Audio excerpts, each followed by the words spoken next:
সংবাদ বিএনপির ভারপ্রাপ্ত চেয়ারম্যান তারেক রহমানের গণসংবর্ধনা অনুষ্ঠানের সাক্ষী হতে ঢাকার ৩০০ ফিটের সড়কে বিএনপির নেতাকর্মীদের ঢল নেমেছে। ইতিমধ্যে আমরা জানিয়েছি রাত থেকেই দলটির হাজার হাজার নেতাকর্মী এই সড়কে অবস্থান নিয়েছেন।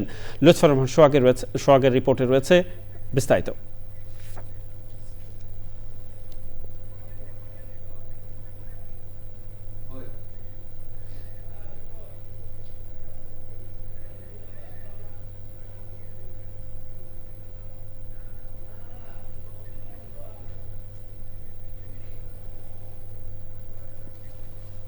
প্রিয় দর্শক, আমরা রিপোর্টটির জন্য অপেক্ষা করছি।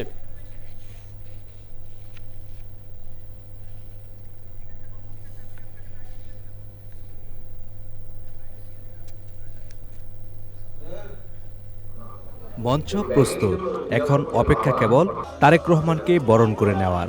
সেই মুহূর্তের সাক্ষী হতে রাত থেকে মিছিল স্লোগানে সরগরম ৩০০ ফিট সড়ক। দেশের বিভিন্ন প্রান্ত থেকে বিএনপি নেতাকর্মীরা জড়ো হন গণসংবর্ধনা মঞ্চ এলাকায়। বিএনপি নেতাকর্মীরা বলছেন, দীর্ঘ অপেক্ষার পর তারেক রহমানের ফেরা তাদের নতুন আশা দেখাচ্ছে। উনি দেশের মাটিতে আসবেন এটা শুনে আমাদের ভিতরে এক ধরনের আগ্রহ বা একটা পুলকিত মনোভাব, সেই জায়গা থেকে আমরা এসেছি যে এক নজর আমাদের প্রিয় নেতা তারেক রহমানকে আমরা দেখব।